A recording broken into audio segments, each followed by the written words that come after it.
E nós voltamos a falar aqui no NJ sobre a dengue. Muitas pessoas pensam que é apenas no verão que o mosquito transmissor do vírus se prolifera. Mas não podemos esquecer que, como o inverno não tem sido tão rigoroso e as temperaturas estão acima da média, ainda há registro de casos da doença e condições plenas de reprodução do mosquito. No ano passado, Jacareí enfrentou um surto de dengue.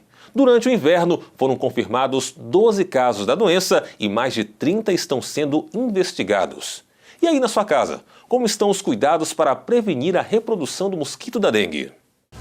Em Jacareí, os agentes da Vigilância Saúde mantêm as vistorias nas casas durante o ano todo. E os trabalhos começam bem cedo. Depois do surto da doença na cidade e também na região, a população precisa colaborar ainda mais e os cuidados não podem parar.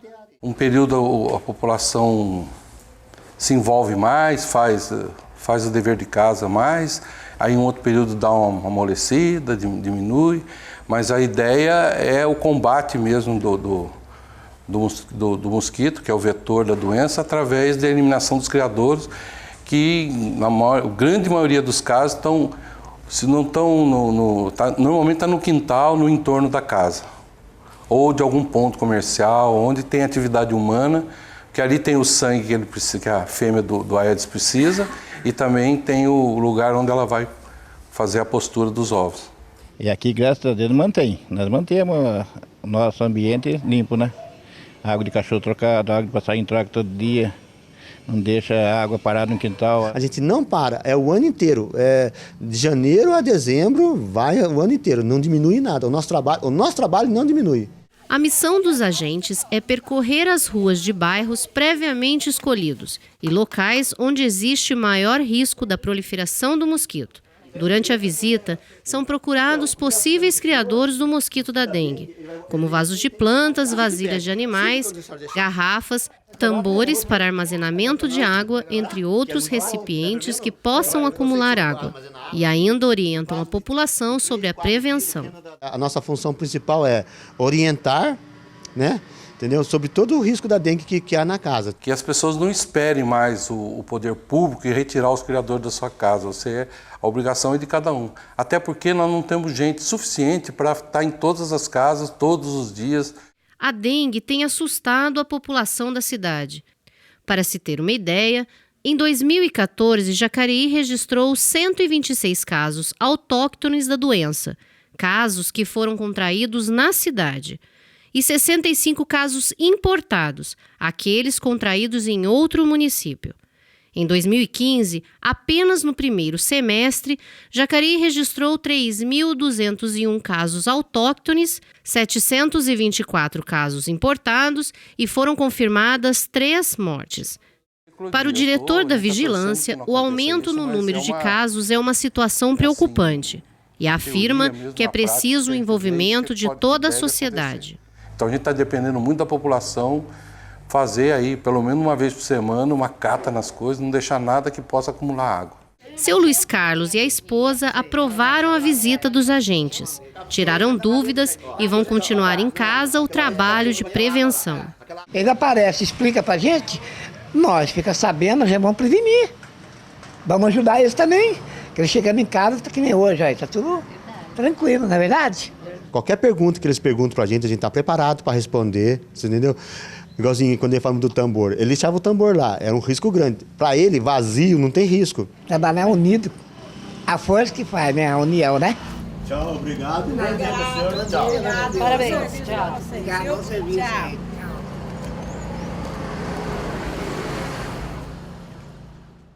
Pois é, como você viu na reportagem, então nada de ficar parado. A prevenção ainda é a melhor arma contra a doença. No dia 29 de agosto é comemorado no Brasil o Dia Nacional do Combate ao Fumo, uma data instituída em 1986 pela Lei 7.488, que foi criada com o objetivo de conscientizar e mobilizar a população sobre os riscos decorrentes do uso do cigarro. De acordo com a Organização Mundial da Saúde, OMS, o tabagismo é a principal causa de morte evitável no planeta, sendo considerado, portanto, um problema de saúde pública. Estima-se que cerca de 200 mil pessoas morrem todo ano no Brasil em decorrência do fumo.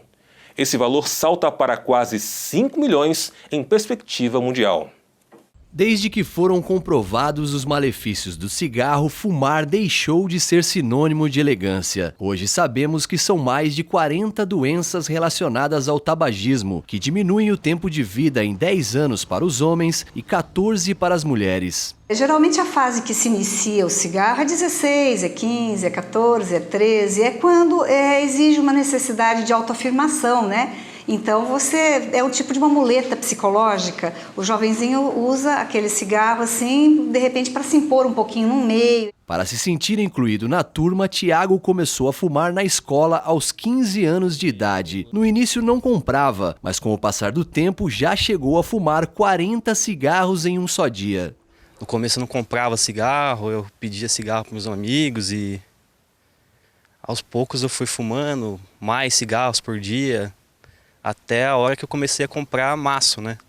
Aí eu comecei a fumar de maço e aí até hoje estou no vício, né? Acabei me tornando um viciado. Já faz quanto tempo? Já fazem 15 anos. O cigarro, assim como outros derivados do tabaco, não possui quantidade segura de consumo. Sua fumaça tem mais de 4.700 substâncias tóxicas e cancerígenas. O tabaco, o tabagismo acarreta inúmeras enfermidades em todos os órgãos praticamente, né? Aumenta muito o número de cânceres, até de bexiga, não só de pulmão, de garganta, de laringe. Então, ele traz inúmeros malefícios mesmo. Inclusive, Davi, existem algumas enfermidades que elas só são exclusivas mesmo de fumante. Hoje já não tenho mais o mesmo fôlego para correr, para praticar um esporte, né? Não é a mesma coisa de quando eu não fumava, né? O tabagismo é considerado pela Organização Mundial da Saúde como a principal causa de morte evitável em todo o mundo. Estima-se que 1/3 da população mundial adulta, cerca de 2 bilhões de pessoas, sejam fumantes. E segundo a OMS, o cigarro mata mais de 5 milhões de pessoas por ano no planeta. No Brasil, são cerca de 200 mil mortes associadas ao fumo. Pesquisas afirmam que 2 em cada 3 fumantes morrerão por causa do cigarro. Sempre depois do almoço eu tenho vontade de fumar. É um hábito, né? Às vezes de manhã o serviço estressa um pouco, a correria, e aí dá vontade de fumar.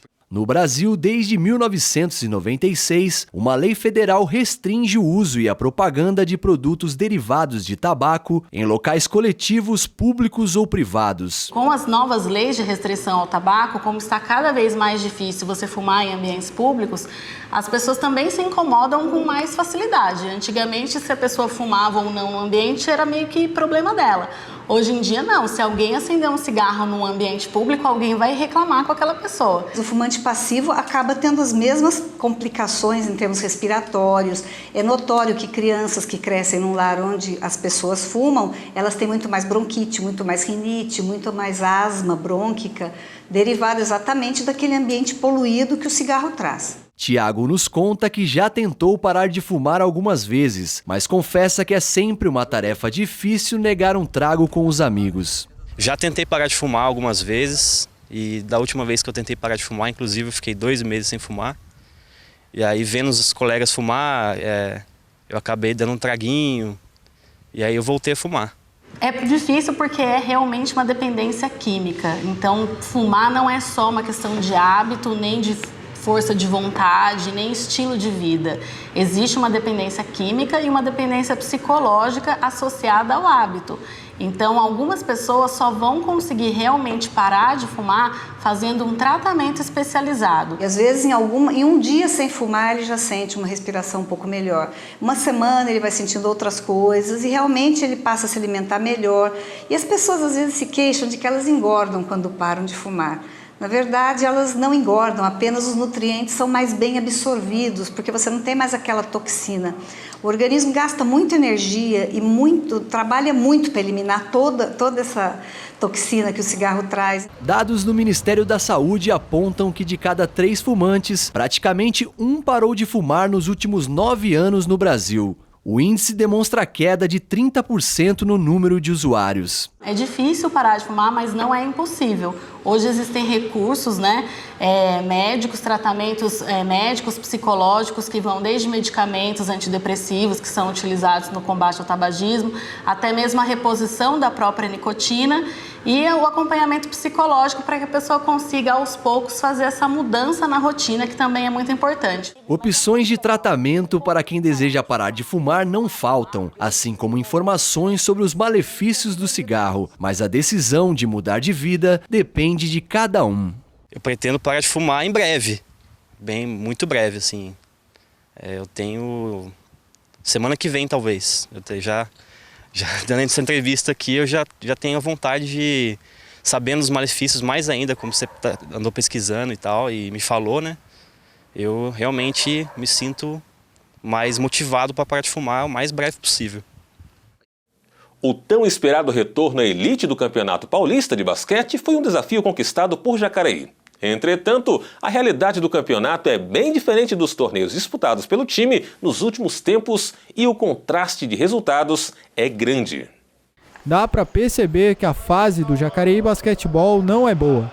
A equipe que se acostumou a vencer nos últimos tempos não está bem. Antes do torneio estadual, Jacareí sagrou-se campeã paulista da divisão de acesso por 2 vezes, foi campeã dos Jogos Regionais e da Supercopa Brasil. Situação bem diferente da vivenciada na elite paulista. Dos 6 jogos disputados no Campeonato Paulista, Jacareí perdeu todos até agora e é a única equipe que ainda não venceu no torneio. E como explicar isso? Estamos trabalhando duro, até porque nós tivemos essas derrotas e agora não dá para ficar lamentando. A gente veio de um primeiro turno só com derrotas. Nós tivemos jogadores muito desgastados fisicamente por causa do primeiro semestre que o time fez, que foram campeonatos difíceis e contínuos um atrás do outro. Outros fatores que também podem explicar a queda de rendimento no retorno à elite são as perdas de peças importantes, como o armador Mariano e o ala Jay Park, e também a dispensa de alguns jogadores por indisciplina. Eu não vou nem falar em vitória, mas a gente voltar a jogar com alegria, né? A gente passou por momentos aí difíceis, mas eu acho que agora a gente tem que se reencontrar. O objetivo não era esse campeonato, todos sabiam desde o início, mas a gente tem que voltar a jogar um bom basquetebol. Além disso, o que muitos não sabem é que alguns atletas de equipes do NBB chegam algumas vezes a ter o dobro de rendimentos financeiros do que o elenco inteiro de Jacareí junto. No primeiro semestre a gente não pegou muitas equipes com tanta qualidade, uma ou outra tal. Na Supercopa já foi mais difícil, mas com certeza jogar contra os times de NBB que já estão bem mais estruturadas, que tem um apoio financeiro, uma parte privada bem maior, isso faz a diferença e está fazendo, a gente está sentindo mesmo, né? Com certeza essa dificuldade, mas eu acho que a gente consegue superar, pelo menos na raça, na força de vontade, que é o que a gente está esperando agora. Da nossa chave de 6 equipes, 5 disputam o NBB, só a gente não. Então é realmente um fator que atrapalha, que causa mais dificuldade, mas a gente tem um time para fazer bons jogos. E nós estamos lutando, fazendo o possível para jogar de igual com eles aqui, quando joga contra 5 aqui na quadra. Mesmo com esse cenário, a equipe segue trabalhando. O armador Vinícius Goboa é um dos reforços que vieram e está motivado em ajudar a tirar o Jacareí dessa situação. Fui muito bem recebido pela equipe, pelo Deco, pela torcida. E eu quero fazer o time jogar, eu quero participar de um time que ganhe jogos, que almeje os objetivos, que alcance os objetivos. Então eu vim para somar e ajudar a equipe ainda mais. Para os jogadores, a receita para driblar os problemas e melhorar no torneio é saber quais são os erros para treinar e corrigi-los para os próximos jogos. Estamos pecando, né? Em alguns detalhes, entendeu? Que está fazendo a diferença, está tomando muito contra-ataque. Isso nós já estamos corrigindo todo. E é jogar tranquilo, é jogar a cada jogo, entendeu? Focado, não pensar no outro jogo, nas outras semanas. É nos jogar tranquilo, entendeu? Deixar fluir naturalmente. E creio que nesse retorno a gente deve encaixar melhor o time, entrosar mais e conseguir algumas vitórias aí para a sequência do campeonato. Além do armador Vinícius Gobor, o Jacareí anunciou também a contratação do ex-pivô da seleção brasileira Estevam, que teve passagens por Franca, Uberlândia, Brasília e que defendeu o Rio Claro no último NBB. O jogador será apresentado nesta segunda-feira, dia 31. A Praça Conde Frontin é um dos principais pontos da cidade. Milhares de pessoas passam por ela todos os dias e o local virou referência para a parte central de Jacareí. Mas você sabe quem foi o Conde Frontin e por que ele dá nome ao lugar? E sabia também que durante um curto período ela teve outro nome? A série Memórias de Jacareí está de volta para contar a história de André Gustavo Paulo de Frontin. Quem fala sobre isso é o empresário e colecionador jacariense Luiz José Navarro da Cruz, na reportagem de Rodrigo Romero.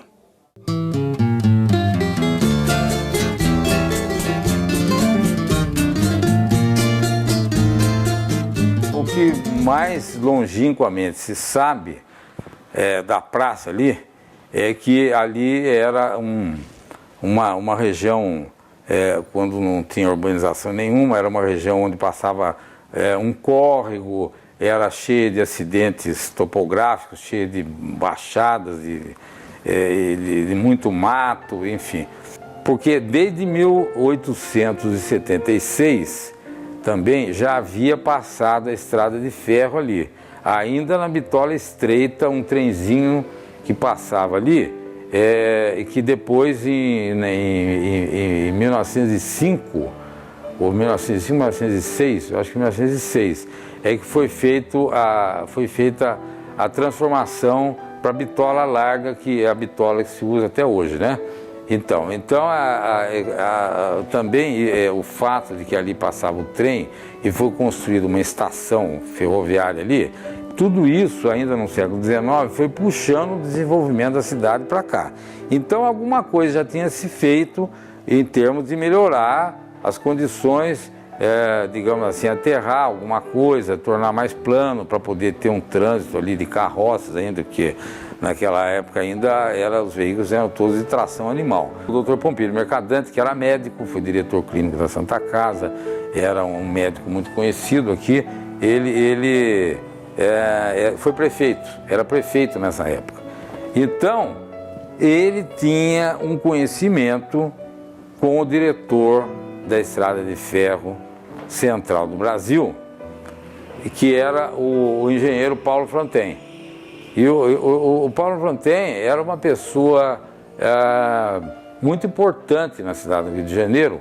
Ele tem até um parentesco com o Conde D, que era genro da princesa Isabel, né?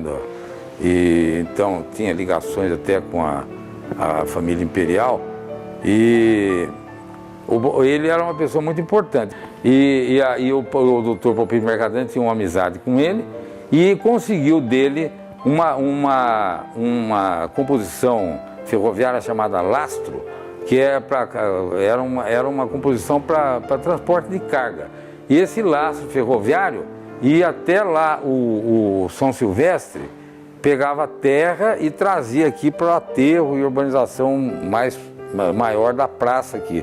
E isso aí para dar emprego para as pessoas que ficaram desempregadas da malharia Nossa Senhora da Conceição.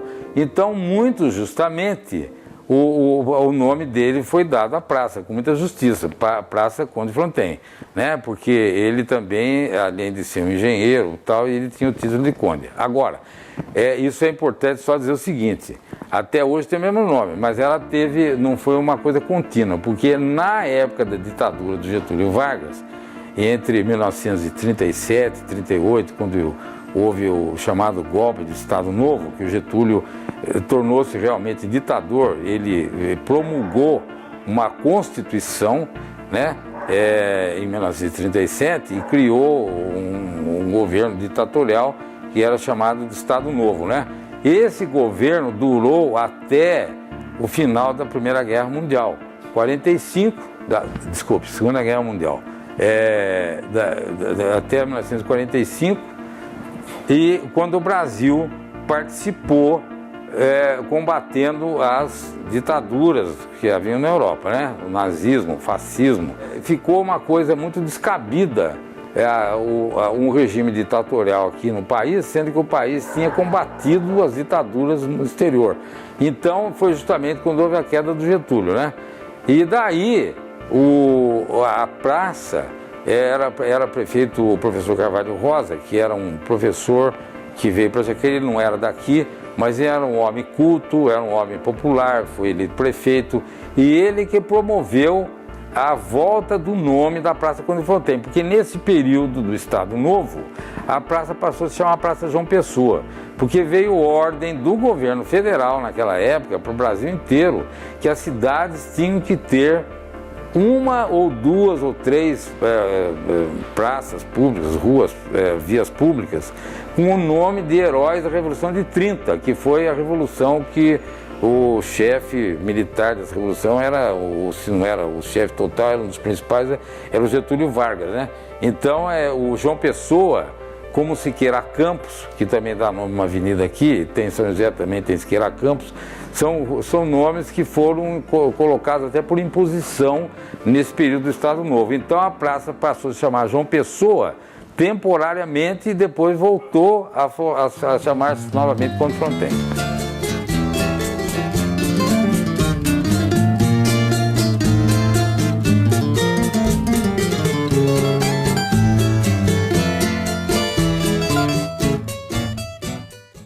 Fica por aqui o Notícias de Jacareí de hoje. As reportagens desta edição estarão disponíveis em nosso endereço eletrônico, youtube.com/TV Câmara Jacareí. Você também pode e deve curtir a nossa página no Facebook. Acesse facebook.com/TV Câmara Jacareí. Obrigado pela companhia e até a próxima semana.